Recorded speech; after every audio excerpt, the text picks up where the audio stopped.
Well, let me start by saying that today's presentation is on behalf of the whole ACT collaboration. Here you see a picture of us featuring more than 100 scientists at 41 different institutions spread over 7 countries. And I really wanted to say that all the amazing science we can do with ACT is thanks to the contribution of every single of these members. So for today webinars, the main topic is going to be cosmological constraints inferred from the power spectra of the new ACT data release 4 or DR4 maps. And these results are described in these 2 papers, Ayala et al. And Choi et al. Posted today on the archive. But there have been a number of different analyses that have sprang from these maps. Today also on the archive appeared this paper from Sigurnes showing a combination of the ACT and Planck data set to produce 40% of the sky, high resolution, and very sensitive maps. Here you can see a little sneak peek from that paper showing the high resolution information added by Planck. But also the reconstruction of lensing maps over roughly 2,000 square degrees. Here you can see a map from that paper. Constraints on cosmological birefringence, as well as using the multi-frequency information of ACT and Planck to create component-separated maps for CMB and TSZ. And I should say those are the papers that are already posted, but a lot more is coming up and will be shared with the community in the next few months. But of course, today we are focusing on these first 2 papers. And as I said before, it is work of the entire collaboration, but I want to get the chance to highlight the people who have focused a lot on the analysis that led to these 2 papers, and you see the teams here. And the other point I want to make is that these 2 papers are very connected, and in order to get a comprehensive view of the topic of the analysis and the results, they should be read together. So as you may know, ACT is part of a much broader community of ground-based CMB experiments that are currently operating. And this plot shows you CMB experiments at the South Pole with blue crosses, CMB experiment in Chile in the Atacama Desert with orange circles. And here there is ACT. From the x-axis of this plot, with resolution from the telescope increasing from left to right, you see that ACT is an arc-minute resolution experiment that over the years has increased the footprint, observational footprint over the sky, now reaching roughly 40% of the sky. Also featured in this plot, you see the 2 main CMB satellites, WMAP and Planck. They have concluded their missions, but they're included here because throughout this analysis, we'll be using these 2 different data sets, satellite data sets, either in comparison or in combination with ACT. So we will be focusing on these 3 showing the pictures. So what's this new measurement? We have a brand new measurement of the cosmic microwave background, CMB, in both temperature and in polarization. Here I'm showing 2 cutouts of 150 gigahertz maps that are Wiener filtered to highlight the features. And these cutouts are roughly 15 degrees in right ascension and 10 degrees in declination. And on the left-hand side, you see the temperature map, which is really showing the density fluctuations of the plasma at redshift of 1100. On the right-hand side, instead, you see a beautiful map of the polarization of such fluctuations, what we call the E-mode map. And what this is showing you, coming from the same physics, is the velocity field at the last scattering surface from that plasma. So this is a new measurement, very high resolution and very deep. And how do we compare with Planck, for example? Well, we can check this visually to start with. So from next slide, you see that when we add ACT and Planck, I'll try to flip back and forth.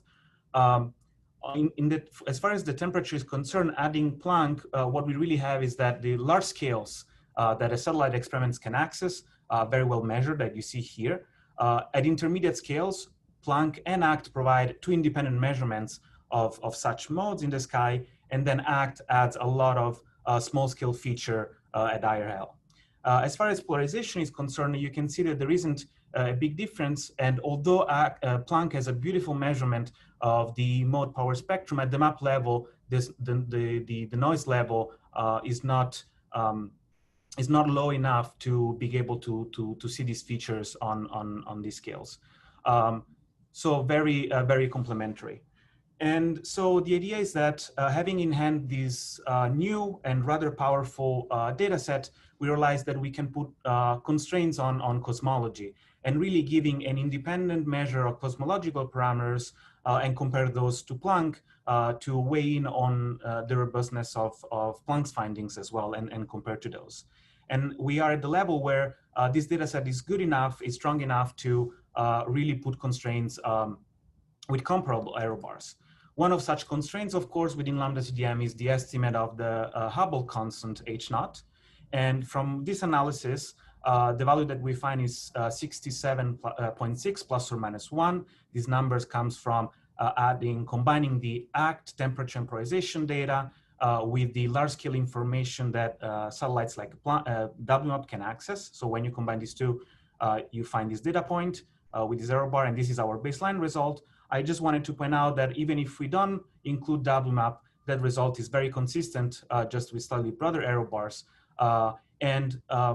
In general, our baseline result is in complete agreement with what is found by Planck public release 3 that is shown here. We agree with Planck within 1 sigma.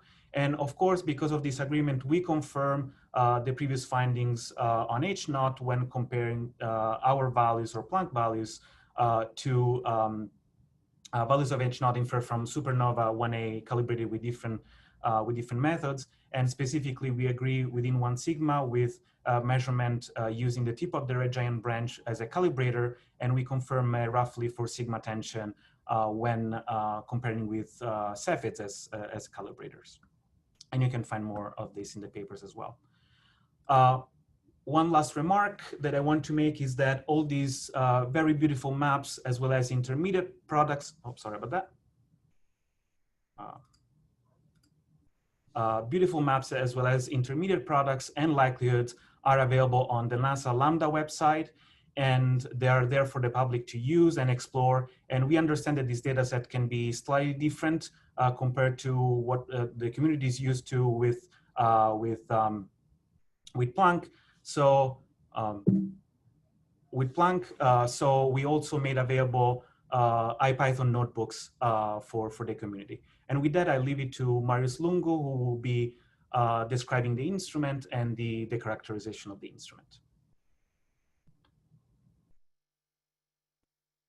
Great, thank you, Simone.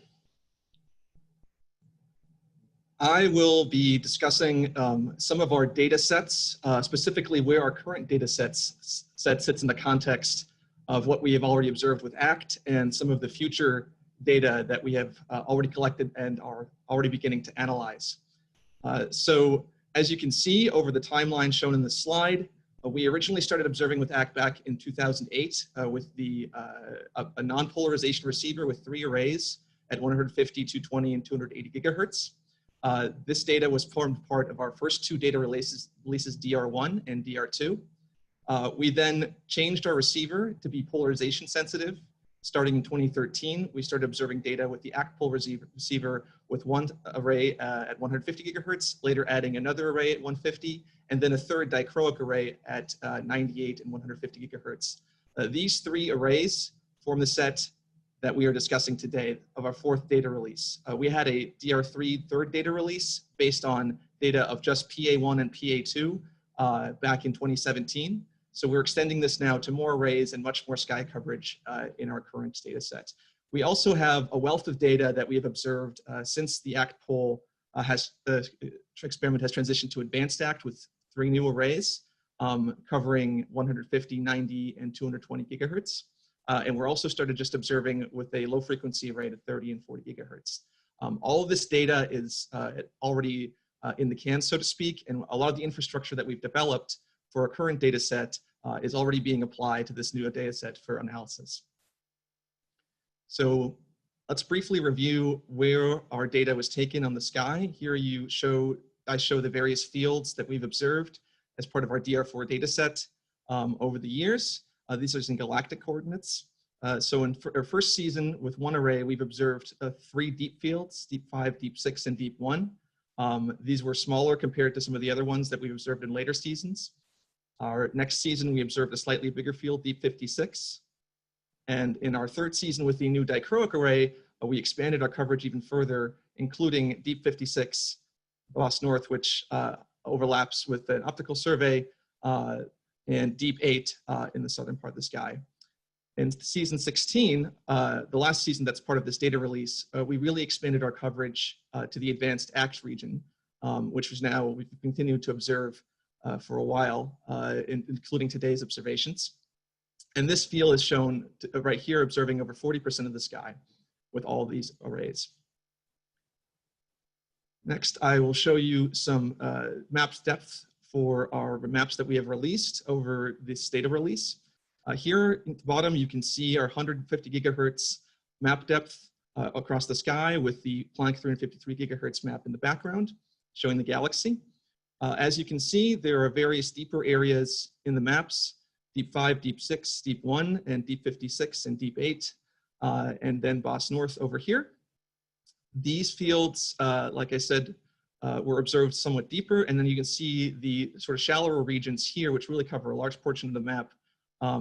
Those are part of the advanced ACT survey that we began in the later seasons and continue today. One thing to note is that even though these regions are shallower at some degree, we still have over about 4,000 square degrees with noise that's equal to or better than Planck's 143 gigahertz full sky map. Here we see the 98 gigahertz equivalent. At this rate, we have almost 9,000 square degrees with noise that's comparable or better than Planck's 100 gigahertz full sky map. And these are white noise level. And so you can see that some of the coverage is slightly less deep, and this is because we only started observing with our dichroic array, which contained the 90 gigahertz channel only in later seasons. The plot on the top right shows the cumulative area below a certain noise level in our maps. And here you can see the various different frequencies across our data release and the combined sensitivity for the map, and the Planck scale noise levels highlighted here. Also to note that we do have regions that are quite deep, almost 600 square degrees at better than 10 microkelvin arc minutes. And when you add additional data from advanced ACT, as is shown in Ness et al., this increases to about 2,500 square degrees.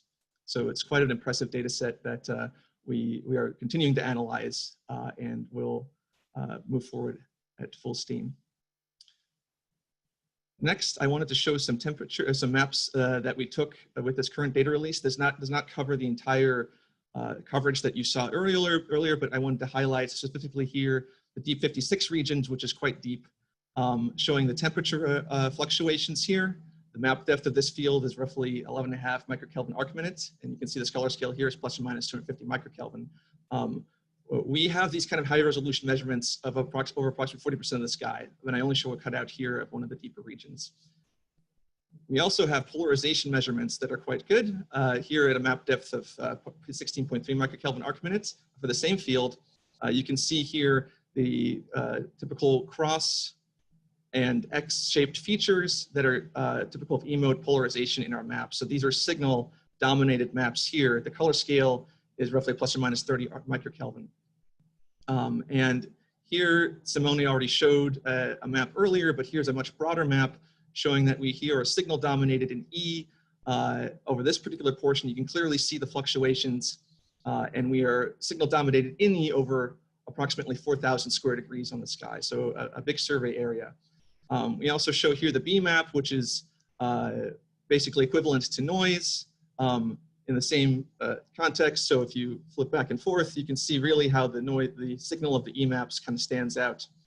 In the bottom right here, you see a small polarized point source, which looks like a quadrupole when transformed to B modes. Finally, before we transition to the power spectra, I wanted to briefly review that there was a lot of care taken in the way that we analyzed our data and looked into various systematic effects that we wanted to check for and make sure that we're happy with the data. There will be more discussion on the spectrum level checks in the upcoming slides. I just want to briefly highlight a few here. We improved beam modeling for our experiment. We've included the scattering effects of the optics and the primary mirror. These are treated in the L-space window functions, which get applied to the power spectrum. We also wanted to check that we weren't in any way biased in our calibration range at high or low L ranges. Here, from 600 to 1200 and 1200 to 1800, we did a check of comparing calibrations in these two ranges when we did our single calibration to Planck, and they come out to be quite close and within our overall calibration error. Finally, we looked at our temperature to polarization leakage and found that it is quite small. You see at the top right a plot illustrating the L-space polarization leakage that we found from measurements of Uranus, which you see some measurements down here in the bottom right in the form of polarized beam maps. We also did a continuation of our analysis of polarized near side lobes, which you see in the top right plot here for PA3 from our previous release in Louis et al., and wrap that all into our temperature polarization leakage analysis. Like I said, though these numbers are quite small, we still account for them in the parameter likelihood, which we'll hear about later. So with that, I'd like to hand it off to Steve Choi from Cornell University, who will be talking more about the power spectrum.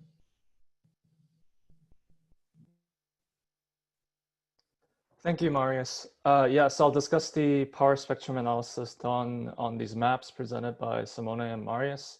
So just to recap, here is a map showing the galactic dust intensity in the background from Planck 353 gigahertz. And on top of it is the coverage from ACT for DR4.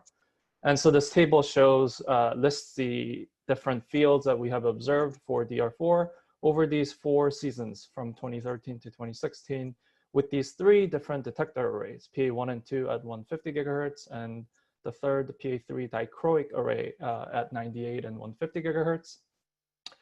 And from 2016 and on, we started doing this large sky area survey that we call Advanced ACT, AA, and it's about 17,000 square degrees. For our power spectrum analysis, we select about 5,400 square degree in effective area, which accounts for the hit count variation. But I should note that from 2017 and on, we have a lot more data taken on this large sky area with the upgraded Advanced ACT pole instrument. So it's filling out the shallow area to be much deeper, and we expect our, the effective area that we'll analyze for the power spectrum to be substantially greater than what we're presenting here today.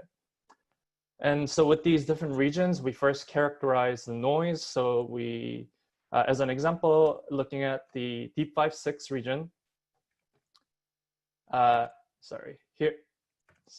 here are the noise power spectra shown for the Deep 5-6 region in TT in colored solid lines, which are the different detector arrays, PA1, 2, and 3, and they're shown relative to the expected CMB TT spectrum in gray. And you can see in temperature, we do have this large 1/L or 1/F noise relative to this white noise fit shown in faint dashed lines. And this is due to atmosphere. But nevertheless, you can see that a lot of these modes are signal dominated, meaning these noise power spectra sit below the expected signal level. And also in polarization, where it's not affected by atmosphere as much, our noise properties are a lot more white. And so for Deep 5-6, we measure a lot of these modes to signal dominated regime. And to add information, we need to go and observe more sky area, which is precisely what we do. And so for all these different regions, we characterize the noise and have noise simulations and signal simulations. So with these simulations, we compute the covariance between different power spectra from different arrays, and also check the consistency of our data. And so here's a slide that's summarizing a large suite of internal data consistency tests we have done. And as mentioned, for each region, there's observation coming from different arrays over different years. So you can take, say, the Deep 5-6 region. This map coming from 2 different arrays or 2 different times. And we expect the signal to be the same in these 2 maps. So when you subtract the 2, you should get something that's consistent with noise. And so this is what we do in 2 different ways, taking the power spectrum of the difference of the maps A and B, or taking the difference of the power spectrum of the maps themselves, maps A and B. And there ends up being 438 total pairs where we can do this null checksum. And for each of these, we have 500 simulations run. And for these null power spectra, we show these chi-square distribution for data in yellow and simulations in blue. And they're both normalized to have unity area. And you can see that there's good overlap, good consistency in our data, meaning our data is described by our simulations. And on top of these, we have a lot more internal data consistency null tests that we have run that's summarized in the paper. So after going through this large suite of internal data consistency tests and passing them, we look at cosmology from our spectra. So with these, we co-add the different, the power spectra coming from different years and seasons, different seasons and arrays into a single frequency spectrum at 98 and 150 gigahertz for TT, TE, and EE shown here for the deep region. What we call the deep region, referring to deep 156 and deep 56. And when I flip to this next page, the power spectra, co-added power spectra coming from the wide region, BOSS North and Advanced ACT from season 16. And we also have 90 across 150 gigahertz that we just do not plot here to keep these plots uncluttered. And when I flip back and forth between these 2 sets of power spectra, one difference you see is in this high L small angular scale TT power spectrum, which is a difference that's expected, and it's coming from the difference in the source flux threshold that we apply to mask the sources. So basically, these are just extragalactic foregrounds that are different in the 2 different regions. And we should be focusing on these peaks and troughs where we're dominated by the CMB, primary CMB spectra. And we do these checks between internal consistency check between the deep power spectra and the wide power spectra, also between 98 and 150 gigahertz, which we'll hear more from Arminia later. And we're measuring a lot of these modes to a signal dominated regime in some of these fields. And again, we added area on top of it, which is helping with the cosmological constraint. Again, we'll hear more from Arminia on this. And when we combine the deep and the wide patch power spectra, we get these combined error bars shown in blue for ACT compared to the other experiments shown in log plot. So purple is Planck, who is doing well at this low L or small or the large angular scale, excuse me, and coming from their full sky survey, and SPT, who is doing well at this high L or small angular scale coming from their deep but smaller fields. But in the intermediate scale, where there's a lot of peaks and troughs, ACT is starting to do well, especially in polarization. And again, this is helping us constrain the cosmological parameters, as we'll hear from Arminia. And with these, we have the co-added CMB power spectra for TT, EE, BB, and TE from ACT DR4 after cleaning out the foregrounds. And here is the best fit lambda CDM model from ACT plus WMAP in solid line, and dashed line is just a Planck model. Lambda CDM is a good fit to ACT data. And finally, here's a plot showing comparison with the other experiments in the field. And this is just remarkable to see what we are achieving as a field together. So really congrats to everybody for this. And with this, I'll hand it off to Arminia Calabrese, who will describe the cosmological parameters from our power spectrum.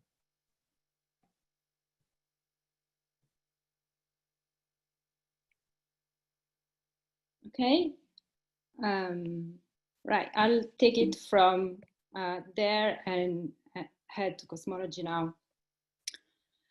Okay, so the spectra that Steve has presented are then modeled to include the CMB as well as other additional galactic and extragalactic source of emission, as well as corrections for polarization efficiency and beam leakage in what is an actual full likelihood product.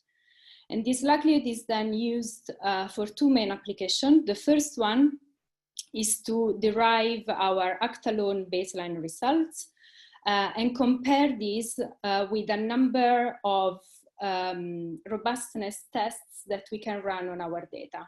So here you see an example of that done for the H0 parameter, where we get the estimate in our baseline scenario, and then we compare it with what we get when we only use a subset of our data.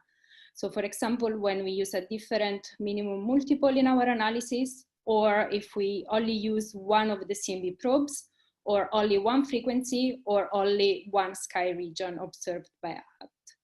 And what you see is that our results is really robust against these data cuts, and we really see that the solution is quite stable.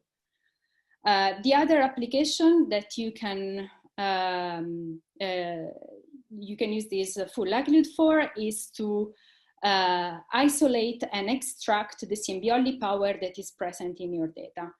This is done again in Choi et al. And shown here on the right with this CMB-only spectra, now showing the TT, TE, and EE CMB power.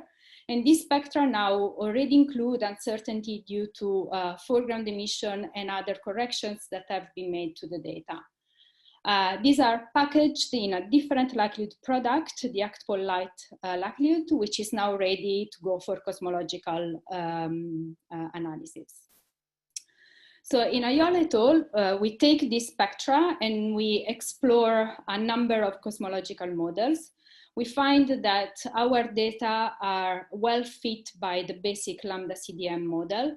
And here on the right, you see a plot of the 6 basic lambda CDM parameters and 2 derived parameters of interest, including H0, that we derive from our ACT DR4 CMB spectra.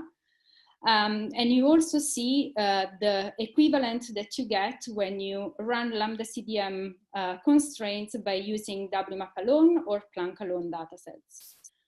You see that we have good consistency, and if we wanna give a more quantitative assessment of these, we can look at the full multidimensional parameter space to come up with an answer telling us that the ACT solution is at the 2.3 and 2.7 sigma level, consistent with the results from WMAP and Planck.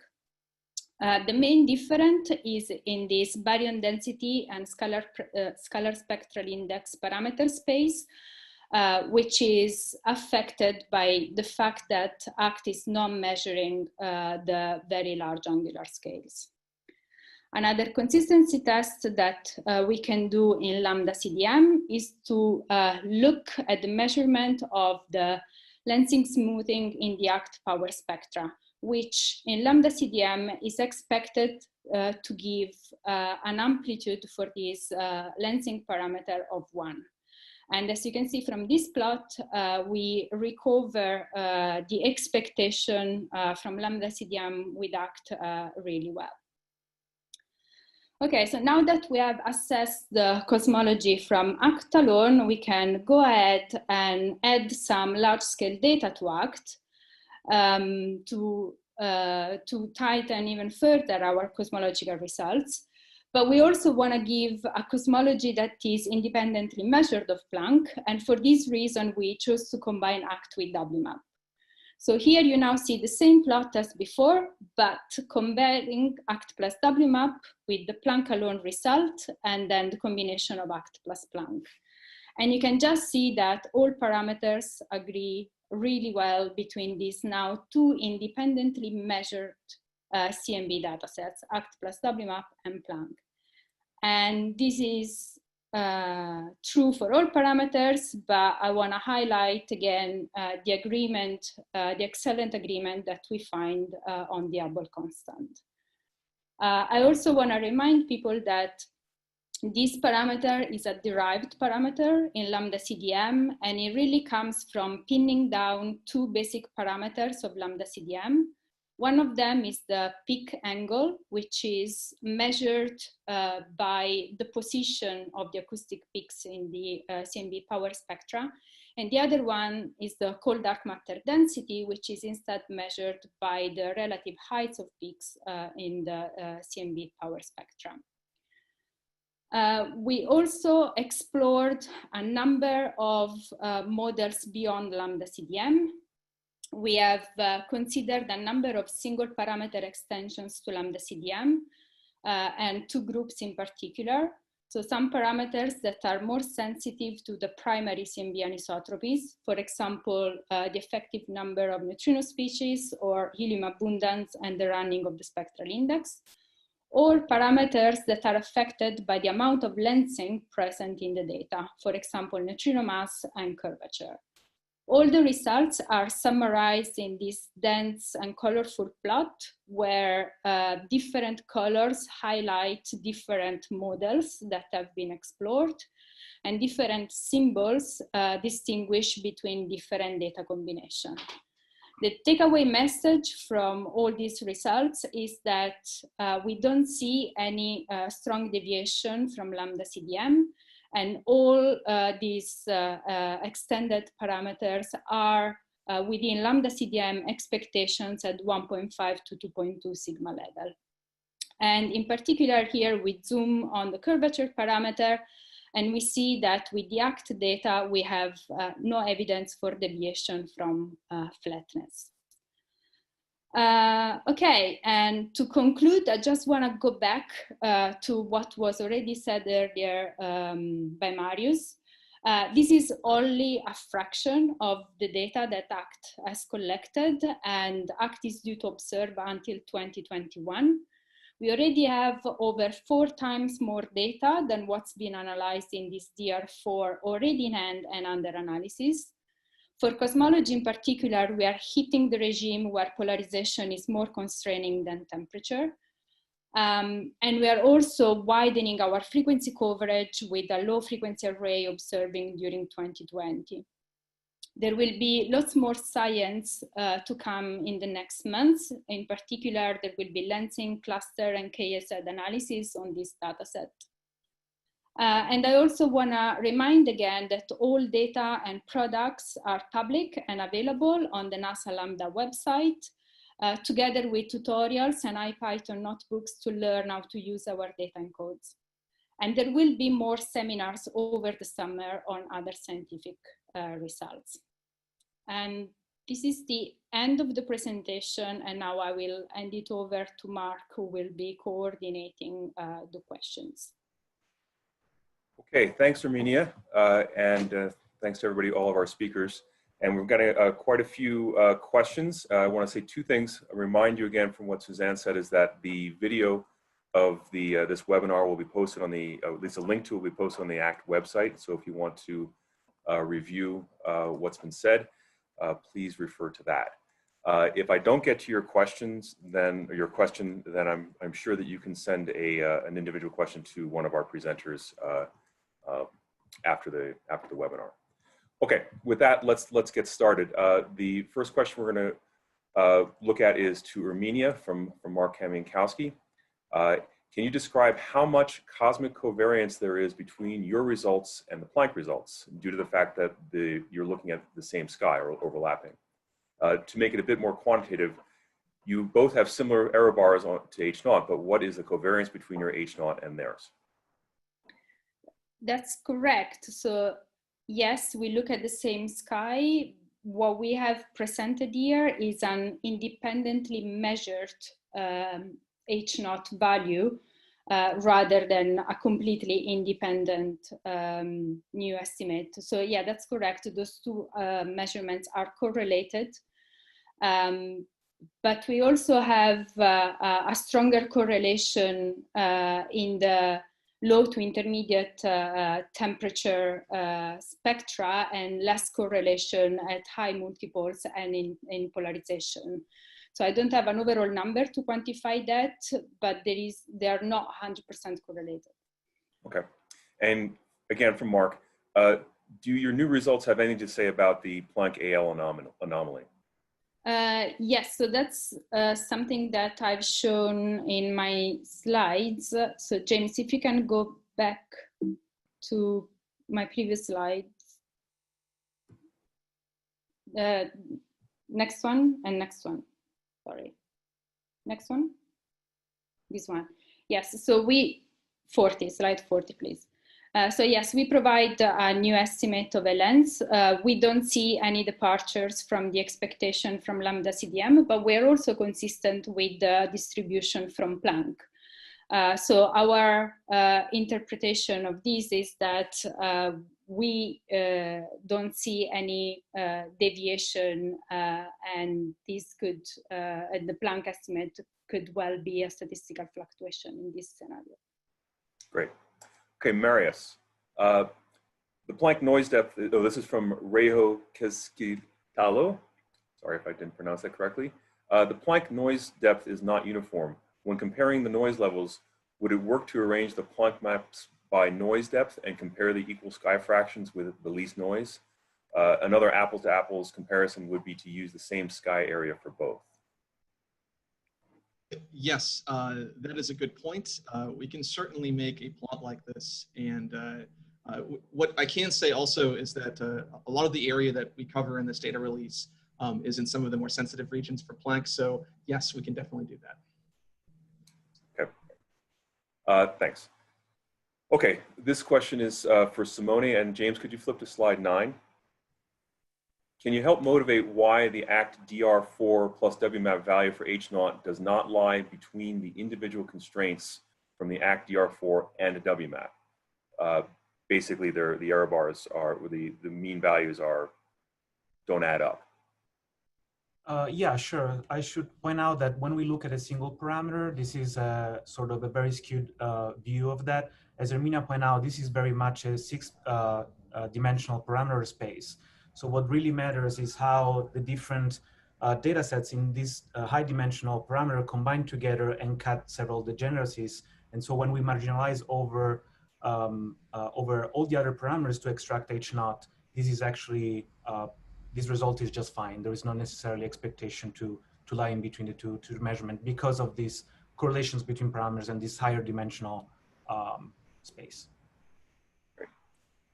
Thank you. The next question is from Wendy Freeman, and I'm going to have Steve take a look at this one. Can you say when you will have polarization measurement constraints on theories of, for example, early dark energy and other potential physics beyond lambda CDM? Right, I believe we have colleagues that are working on this right now, right? And some of the results should come out soon. I'm not sure if I could say exactly when. We're working on it. Yeah. Okay. All right, next question is for Erminia from George Estafio. What have you done for tau? Very simple question. That's right. So ACT doesn't measure tau on its own, so we impose a prior on that parameter. It's a Gaussian prior centered on 0.065 with an error of 0.015. And it's a very conservative prior because, as I said earlier, we wanted to give results that were as independent as possible from the measurements from Planck. But we have tested different mean values and different errors on tau and how they impact the results, and there is very little impact, for example, on H0. It really only affects the amplitude parameter. Okay, thank you. Again, from George to Erminia. When you compare with the Planck, for parameters such as a lens, which Planck likelihood do you use?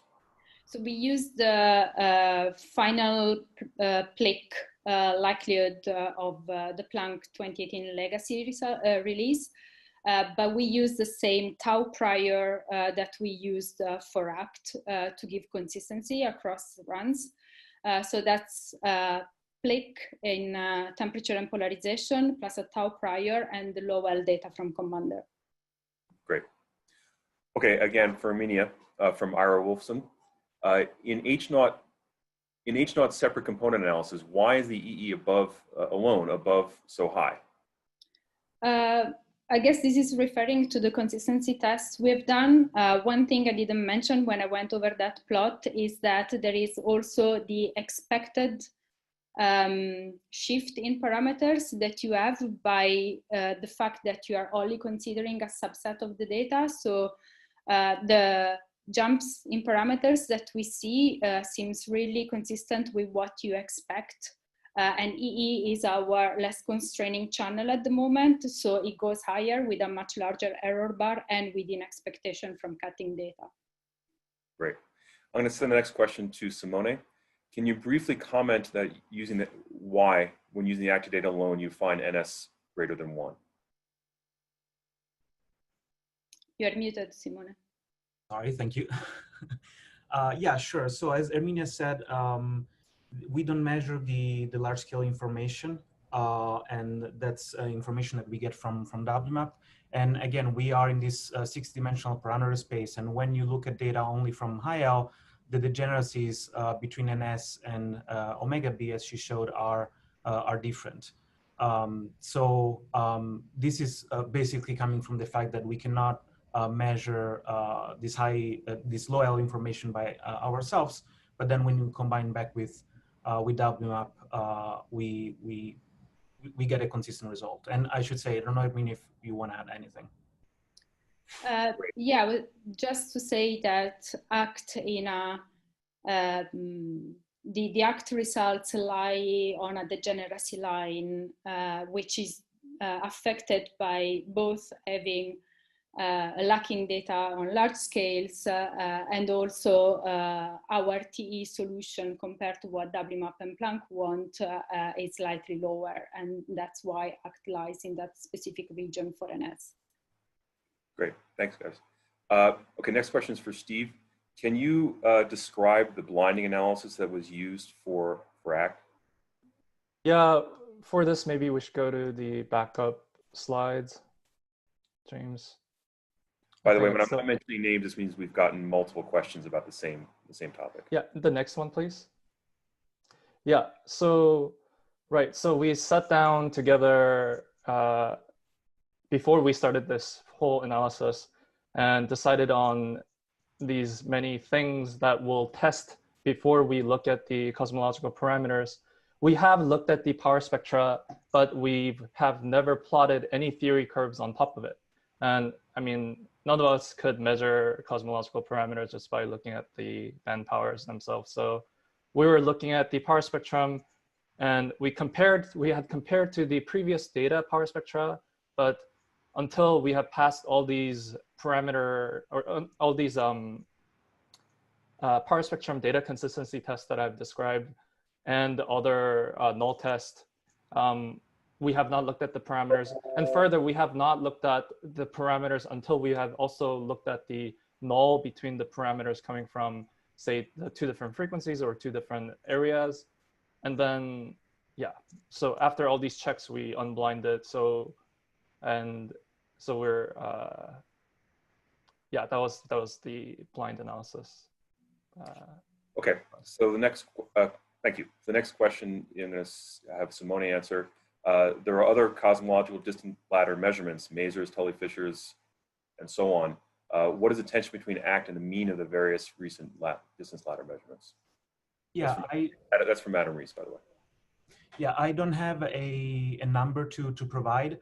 I would say though that since our result is consistent with Planck, broadly any tension that was noticed before with Planck will hold true even with our data, perhaps at a slightly smaller significance just because of error bar correction. But we very much agree with Planck, so everything will still hold. But I don't have a number for you, sorry. Okay, and a slightly more philosophical question from Adam. If the age of the universe is proportional to the inverse of the Hubble constant, and there is a tension between the CMB and the local measurements of the Hubble constant, how well can we really say we know the age of the universe? To Simone. Yeah, so I guess to answer that question, I can point out to one of the appendix in Ayol et al., where we try to basically explore how the age of the universe changes while imposing an H naught of sort of 74, but also making sure that we can feed the data, the CMB data. And the age does vary a little bit between, I remember, something like 13.6 to 13.8. So I guess depending on which data set you would like to include and what kind of priors you want to put on those, you get this range of ages. Okay, thank you. Next question is from Rohan Naidu, and I'm going to send that to Armenia. Could you tease any constraints on reionization you're finding, e.g. on the duration of reionization from KSC plus tau? Not from this analysis, because we didn't do, we only used the minimal foreground model that we need to model our data, but we didn't go into the details of the KSZ modeling, for example, which is strongly correlated to the CIB modeling, and therefore a more thorough analysis of that is needed to provide those constraints. Okay, thank you. Next question I'm going to send to Steve is from Gary Hinshaw. Do you expect to be sensitive to EB leakage from lensing at high L soon? Right, so our survey for ACT and our analysis pipeline doesn't optimize on BB yet, but nevertheless, for this very wide area that's shallow, we do have a BB measurement that's substantially improved from last. And we expect that when we include all the data that we have taken from 2017 to 2020, we expect this will improve much better, improve to a much better value. Okay, thank you. I'm going to send this one to Simone. And this is from Mark Kaminkowski again. How significant are aberration effects, i.e. those due to peculiar velocity with respect to the cosmic rest frame? Yeah, since we do have a partial sky measurement, of course, we are biased by the, we have an effect from aberration. I should say that this was already taken into account in the previous data release from ACT, where we were observing only a small patch of the sky that is actually centered around on the negative direction of the boosting. Now we are on a much larger sky area that actually covers both positive and negative parts of that boosting map. And so the overall effect is smaller. However, we do correct for that in our power spectra, and the constraints are cleaned from the aberration effect. Great. Okay. So for Steve, this again back to the blinding. Can you comment on your post-blinding data cuts, and what are the elements that allow you to be confident that the rest of the data is okay? Yeah, the elements are the suite of large tests we have done, but we still find that for low LTT, which ACT does not measure well, we have a deficit in power compared to Planck or WMAP. So this is how we implemented this cut in TT after we unblinded. We have also looked at TE more closely for leakage, and this does not have any impact on our baseline results. Okay. This is Douglas Scott to Armenia. Mostly seems that the new ACT results reduce some of the previously claimed tensions and anomalies. If we're to look at these results and with the hope of finding something new, where would you say the strongest hints might lie? I think the power of ACT here is the new increased sensitivity in polarization. So if we have models that can be more characterized with polarization, they can get better constraints from ACT now. Okay. Next question I'm going to send to Simone. Do you expect to be able to get a good estimate of the bispectrum or higher order from these data? Yes, I don't have a sigma number for that, but I will point out to a previous analysis from the ACT DR3 on the ACT DR3 maps, where second order statistics were like bispectrum were computed on and used to constrain to put constraints on the different shapes. And definitely this data set is going to be powerful, both because we are reaching a noise level in a very large area of the sky that is low both in temperature and definitely in polarization. So we will improve on constraints from that quite a lot. I don't know compared to Planck, but definitely we'll add more weight on the polarization side of things. But yes, has been done before and will be done. Okay, to Steve, is your E-mode polarization data from primary CMB anisotropies alone, or do you combine E-mode data from secondary anisotropies? Could you repeat the question? Sure. Is your E-mode polarization data from primary CMB anisotropies alone, or do you combine E-mode data from secondary anisotropies? These are the primary CMB. If the question is asking about something like lensing, then it's not included here. Okay. So next question is for Armenia. You said earlier that your ongoing observations are becoming so deep now that the polarization signal becomes the dominating constraint to cosmological parameters. Can you elaborate a bit more on this, which those parameters are and how the covariances change?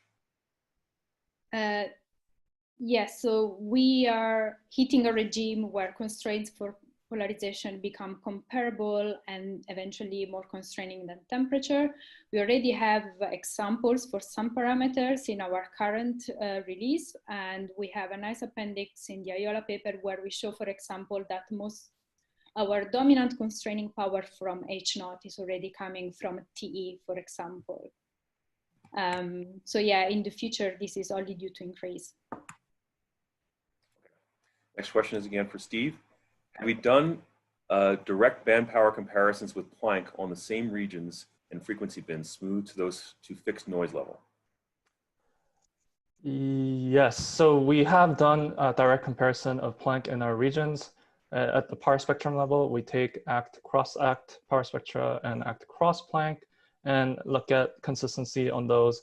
And we find good consistency in polarization, but we do see a mild tension in temperature across TE power spectrum.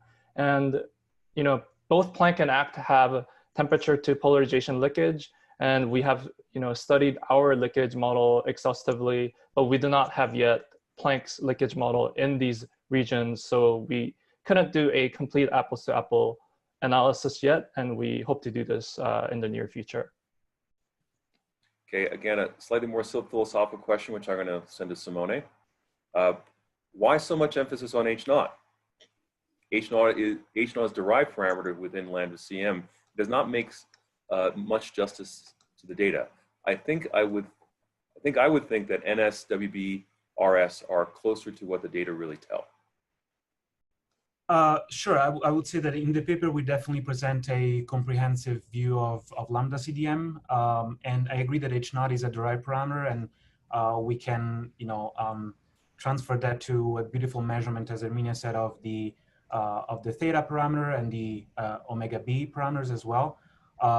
We do have some effects that we see in the NS omega B plane, which I think at the current with the current constraining power, we cannot draw any strong conclusion.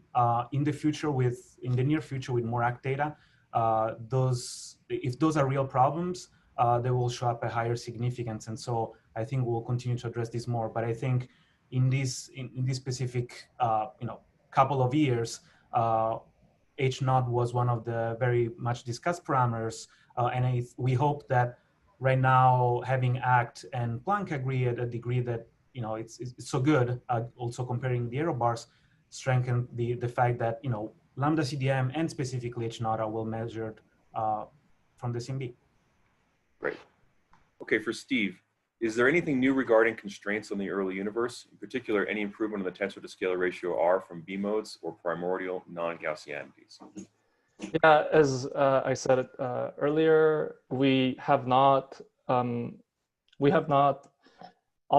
our analysis to be good for low L polarization, and our survey strategy and analysis focuses on these large area for measuring a lot of these CMB, TT, TE, and EE modes for these cosmological constraints. Okay. I'm going to handle one fun question myself.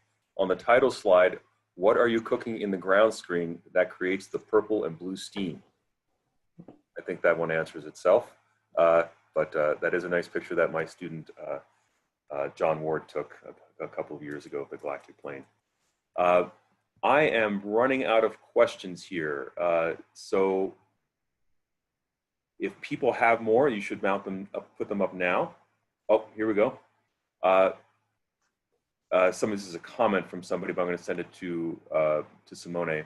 It should be mentioned that there is already a Planck-independent and strong constraint on H0 galaxy surveys. But I think that we've already talked about that. Yeah, no, absolutely. It's beautiful that we can probe cosmology and put constraints on parameters with many probes, galaxies, CMB, and supernovae, and it's definitely true. Great. Okay. Well, if there are no more questions, wait, one more. We have a little more. Oh, here they come in. Okay.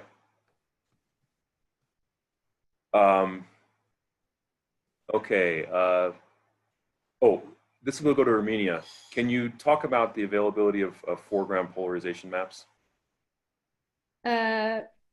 We haven't, I mean, there have been some analyses that have looked at component separation, putting together ACT and Planck data that are presented in other papers.